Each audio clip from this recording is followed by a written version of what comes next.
électronique, le condensateur. Nous allons découvrir ensemble ce qu'est un condensateur. Si vous vous intéressez à l'électronique, c'est un composant incontournable qui mérite d'être compris. Dans cette vidéo, nous verrons à quoi il sert, comment il fonctionne, les différents types de condensateurs et quelques exemples d'utilisation concrète. Qu'est-ce qu'un condensateur? Un condensateur est un composant électronique capable de stocker de l'énergie sous forme de champ électrique. Il est constitué de deux plaques conductrices appelées électrodes, séparées par un matériau isolant appelé diélectrique. En termes simples, imaginez un condensateur comme une petite batterie temporaire qui peut se charger et se décharger rapidement. Toutefois, contrairement à une batterie, il ne stocke pas de l'énergie chimique mais électrique. Comment fonctionne un condensateur? Le principe de fonctionnement repose sur le stockage de charges électriques. Lorsqu'on applique une tension à ces bornes, les électrodes accumulent des charges opposées, électrons d'un côté et déficit d'électrons de l'autre. Le diélectrique empêche le passage direct du courant électrique, mais permet de créer un champ électrique entre les plaques. Une fois chargé, le condensateur peut restituer cette énergie en se déchargeant dans un circuit. Les caractéristiques principales et représentations d'un condensateur. Sa capacité se mesure en microfarad ou farad, qui correspond à la quantité d'énergie qu'il peut stocker. Plus elle est grande, plus le condensateur peut emmagasiner de charge. La tension nominale en volts est la tension maximale que le condensateur peut supporter sans risque de dégradation. La tolérance est la marge d'erreur sur la capacité indiquée. Certains modèles de condensateurs sont dipolarisés, il faut respecter cette polarisation. La représentation d'un condensateur sur un schéma. À l'écran sur la gauche, nous voyons comment est dessiné un condensateur non polarisé. Au milieu, un condensateur polarisé. Et enfin à droite, un condensateur à capacité variable. Les types de condensateurs. Il existe plusieurs types de condensateurs, chacun ayant des usages spécifiques.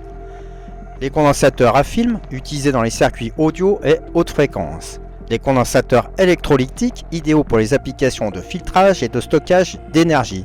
Les condensateurs céramiques sont fréquents dans les circuits numériques et les applications à haute fréquence. Les supercondensateurs, ils stockent beaucoup d'énergie et se chargent très rapidement. On les trouve dans les énergies renouvelables ou les véhicules électriques. Les matériaux utilisés pour les condensateurs. Les condensateurs utilisent différents matériaux en fonction de leur type et de leur application. Le matériau diélectrique céramique est utilisé dans les condensateurs céramiques, offrant une bonne stabilité et une faible capacité. Le film plastique, comme le polyester ou le polypropylène, est très fréquent dans les condensateurs à film pour des applications à haute précision. Les électrolytes liquides ou solides sont présents dans les condensateurs électrolytiques et sont souvent associés à des plaques d'aluminium ou de tantale. Le papier imprégné est utilisé dans certains condensateurs haute tension pour assurer une isolation efficace. Les supercondensateurs utilisent du carbone activé ou des matériaux avancés comme les graphènes pour des capacités très élevées. Chaque matériau influence les performances du condensateur, notamment en termes de capacité, de tension et de durabilité. Les usages du condensateur. Voici quelques exemples d'applications concrètes. Le filtrage. Dans les alimentations, ils lissent les variations de tension pour fournir un courant stable. Le découplage. Ils éliminent les parasites dans les circuits électroniques. Le stockage temporaire. Ils fournissent un apport rapide d'énergie dans les circuits qui en ont besoin. La résonance, avec des bobines, ils sont utilisés pour créer des oscillateurs, radio, amplificateurs. Comment bien choisir un condensateur?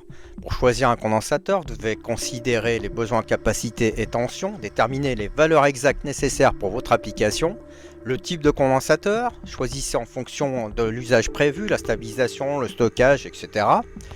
La taille et l'encombrement. Certains condensateurs peuvent être volumineux. En conclusion, le condensateur est un composant électronique essentiel, présent dans presque tous les circuits, que ce soit pour stocker l'énergie, filtrer ou stabiliser un courant. Il joue un rôle crucial dans nos appareils électroniques. Merci d'avoir suivi cette vidéo. Si vous avez aimé, n'hésitez pas à liker et à vous abonner pour en savoir plus sur les technologies qui façonnent notre avenir.